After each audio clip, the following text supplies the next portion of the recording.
আপনারা এই ভিডিওতে ক্লিক করেছেন, তার মানে আপনাদের কাছে একটা র ফুটেজ আছে যেটাকে আপনারা প্রফেশনাল লুক দিতে চান।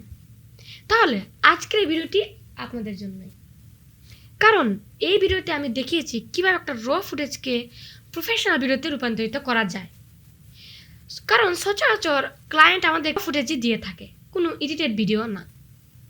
আমি দেশি এবং বিদেশি যত ক্লায়েন্টের সঙ্গে কাজ করেছি তারা সবাই আমাকে র ফুটেজই দিয়েছিল, কোনো এডিটেড ভিডিও না। র ফুটেজ আসলে কি? র ফুটেজ হলো রান্না ছাড়া সবজির মতো, যেটাতে লবণ, মরিচ, হলুদ, মশলা, তেল ইত্যাদি কিছুই থাকে না। ঠিক তেমনই র ফুটেজেও colour grading, animation, motion graphics, text, SFX কোনো কিছুই থাকে না, শুধু ক্যামেরা থেকে পাওয়া একটা ভিডিও। এছাড়াও প্রফেশনাল ভিডিও মানে হলো কন্ট্রোলড ইমোশনস, ক্লারিটি এবং ইফেক্টের ব্যালেন্স রাখা। কোনো ভিডিওতে যদি ইমোশন বেশি হয়ে থাকে তাহলে সেই ভিডিওটা একটু ক্রিঞ্জ লাগবে। কোনো ভিডিওতে যদি ক্লারিটি কম হয় তাহলে বোরিং লাগবে। আর ইফেক্ট বেশি হলে অ্যামাচুর একটা ভাব থাকে। হ্যালো এভরিওয়ান, আমি মুত্তাকিন, একজন professional video editor and motion graphics artist. আজকের ভিডিওতে আমি দেখাবো কীভাবে একটি র ফুটেজকে প্রফেশনাল ভিডিওতে স্টেপ বাই স্টেপ রূপান্তরিত করা যায়।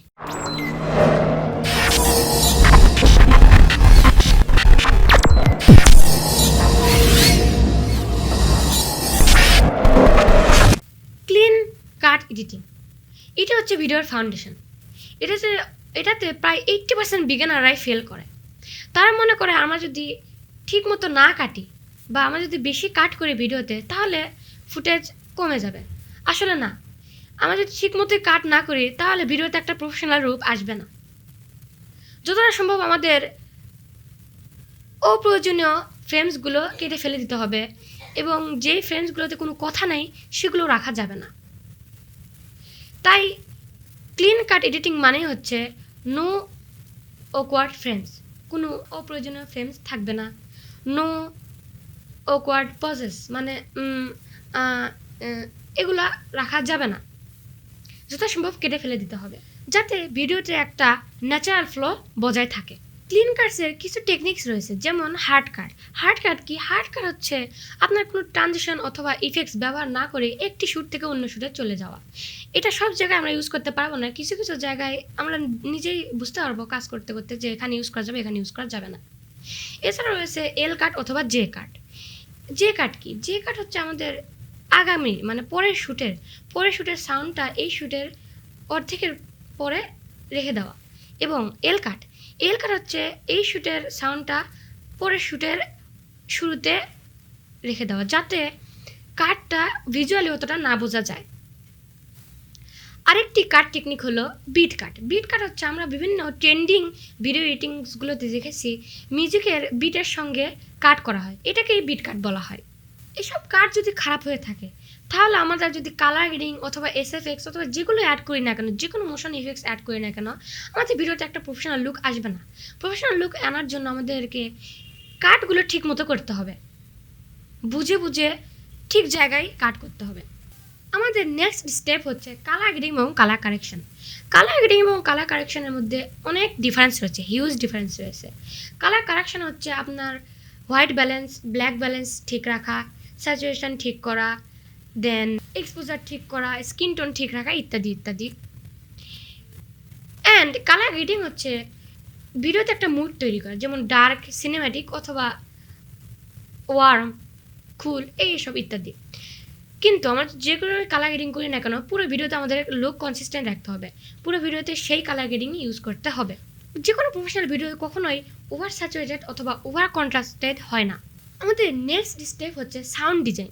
সাউন্ড ডিজাইন অনেক আন্ডাররেটেড একটা বিষয়। আমরা অনেকেরই ভয়েস দেখে থাকছি অনেক ভিডিওতে, তাতে ভয়েস অনেকটা ক্রিপি একটা নয়েজ থাকে অ্যান্ড ব্যাকগ্রাউন্ডে অনেক নয়েজ থাকে, ঠিকমতো ক্লিয়ার ভয়েসটা ঠিকমতো বোঝা যায় না, ব্যাকগ্রাউন্ড মিউজিক অনেক হাই হয়ে থাকে। এইসব আনপ্রফেশনাল ভিডিওর লক্ষণ। আমাদেরকে ভিডিওতে প্রফেশনাল লুক দিতে হলে প্রথমেই আমাদের ভয়েস ঠিক রাখতে হবে। আসলে ভিজুয়ালস আমাদের চোখে লাগে কিন্তু ভয়েসটা আমাদের মস্তিষ্কে লাগে। প্রফেশনাল অডিও মানেই ভয়েস ক্লিয়ার রাখা, কোনো ব্যাকগ্রাউন্ড নয়েজ রাখা যাবে না। ভয়েস ক্লিয়ার রাখার জন্য আমরা ভালো মাইক্রোফোন ইউজ করতে পারি অথবা ফোনের মাইক্রোফোনে কিছু টুইকিং করে ভয়েসটা ক্লিয়ার করতে পারি। আর নয়েজ রিমুভাল, নয়েজ যদি আমাদের ব্যাকগ্রাউন্ডের নয়েজ আসেও আমরা না নিয়ে আসার চেষ্টা করবো, বাট যদিও আসে তাহলে আমরা বিভিন্ন নয়েজ রিমুভাল ওয়েবসাইট আছে সেগুলোতে নিয়ে যে ভয়েসটা রিমুভ করতে পারি। এছাড়া রয়েছে ব্যাকগ্রাউন্ড মিউজিক। ব্যাকগ্রাউন্ড মিউজিকে একটা ব্যালেন্স ঠিক রাখা অনেক গুরুত্বপূর্ণ। আমরা ব্যাকগ্রাউন্ড মিউজিক ইউজ করবো, বাট ব্যালেন্স ঠিক রেখে। ব্যাকগ্রাউন্ড মিউজিক বেশি লাউড হওয়া যাবে না, আবার অনেক লো ভলিউমে রাখা যাবে না। এরপরে আমাদের হচ্ছে অডিও ট্রানজিশনস। অডিও ট্রানজিশনস আসলে কি? অডিও ট্রানজিশন হচ্ছে একটি অডিও থেকে অন্য অডিওর মধ্যে স্মুথ একটা ভাব রাখা। এই স্মুথ ভাবের কারণে অনেক লাভ হয়ে থাকে, যেমন কাটটা মানে ভিজুয়াল যে কাট, স্মুথ একটা ভাব রাখা। এই স্মুথ ভাবের কারণে অনেক লাভ হয়ে থাকে, যেমন কাটটা মানে ভিজুয়াল যে কাট, সেই কাটটা ঠিক মতো বোঝা যায় না, এই জন্য একটা স্মুথ ওয়ার্ক ফ্লো তৈরি হয়। এরপরে অডিওর একটা লাস্ট বিষয় হচ্ছে এসএফএক্স বা সাউন্ড ইফেক্টস। আমরা বিভিন্ন মোশন গ্রাফিক্স ইউজ করব ভিডিওতে, সেগুলোর পাশাপাশি আমাদেরকে সাউন্ড ইফেক্টসগুলো ইউজ করতে হবে, তাহলে ভিডিওতে একটা প্রফেশনাল লুক আসবে। অনেকেই সাউন্ড ইফেক্টসগুলো ইউজ করেন না অথবা অতটা গুরুত্ব দেন না, কিন্তু এটাও ভিডিওর প্রফেশনালিজমের একটা গুরুত্বপূর্ণ দিক। আমাদের ভিডিওর নেক্সট স্টেপ হচ্ছে মোশন বা ইফেক্টস। মোশন বা ইফেক্টস আমরা ভিডিওতে বেশি ইউজ করবো নাকি কম ইউজ করবো এটা ম্যাটার করে না, ভিডিওর মিনিং অনুযায়ী আমাদেরকে মোশন ইউজ করতে হবে। বেশি মোশন থাকলেই যে ভিডিওটা দেখতে সুন্দর লাগবে বা প্রফেশনাল লাগবে তা আসলে না। আমরা বিভিন্ন মোশন যেমন সাবটেল জুম, ভিডিওটা একটু জুম হবে, বিভিন্ন ক্যাপশনস ইউজ করবো আমরা, টেক্সট অ্যানিমেশনস, বিভিন্ন আইকনস অ্যানিমেশন, প্যাথ অ্যানিমেশন, এগুলো ইউজ করতে পারে আমাদের ভিডিওকে আরও প্রফেশনাল বানাতে। আমরা যে কোনো অ্যানিমেশন ইউজ করি না কেন সেটাকে ইজ আউট করতে হবে। আমাদের নেক্সট স্টেপ হচ্ছে পেসিং অ্যান্ড রিদম। এটা আপনারা শিখলে লেভেল আপ করতে পারবেন, কারণ এটা অনেক অ্যাডভান্স একটা স্টেপ। আপনাদের সিনগুলো যদি ফার্স্ট সিন হয় তাহলে কুইক কাটস হবে, মানে কাটসগুলো একটু তাড়াতাড়ি হবে। আর ওটা যদি একটু ইমোশনাল টাইপের সিন হয় তাহলে শর্টগুলো একটু লং শট, মানে একটু লং শট রাখলে বেটার হবে, প্রফেশনালিজমটা একটু বেড়ে যাবে আর কি। অ্যান্ড যদি মিউজিক বিটের সাথে শর্ট সিঙ্ক করতে চান তাহলে মুভমেন্ট একটু বেশি রাখতে হবে সিনটাতে। পেসিংটা এমনভাবে রাখতে হবে যাতে ভিউয়ার বোর না হয় আবার ওভারহেলমড না হয়। আমাদের নেক্সট অ্যান্ড লাস্ট স্টেপ হচ্ছে ফাইনাল টাচেস অ্যান্ড এক্সপোর্ট। এটা প্রথম ধাপ, ক্রপ অ্যান্ড রিফ্রেম। আশেপাশে যদি কোনো অপ্রয়োজনীয় জায়গা থাকে অথবা সাবজেক্টের উপরে মাথার উপরে অনেক জায়গা রয়েছে তো সেটিকে ক্রপ করে ভিডিওটিকে একটু স্কেল করে বড় করে নিতে হবে ফ্রেমের সাইজ অনুযায়ী। তারপরে স্টেবিলাইজেশন। যদি ভিডিও কোনো হ্যান্ডহেল্ড ডিভাইস দিয়ে করা হয় তাহলে একটা শেকি একটা ভাব আসে, সেটা রিমুভ করার জন্য আমরা স্টেবিলাইজেশন ইউজ করতে পারি যদি প্রয়োজন হয়। এরপর শার্পেন স্লাইটলি। ভিডিওটা যদি একটু কোয়ালিটি যদি একটু কম মনে হয় তাহলে শার্পেন ইফেক্ট ইউজ করে একটু হলেও কোয়ালিটি বাড়ানো যায়।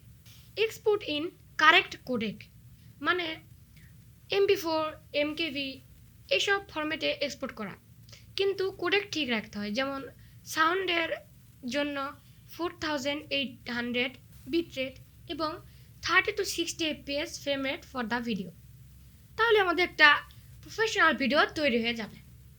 এখন আমার কাছে শেষ কথা, আপনি যদি ভাবেন যে সফটওয়্যার শিখলেই আসলে প্রো হওয়া যায়, আসলে তেমনটা না। প্রফেশনাল এডিটর মানেই ডিসিশন মেকার, মানে কোথায় কি ইউজ করবেন সেই ডিসিশনটা ঠিক মতো নিতে পারা।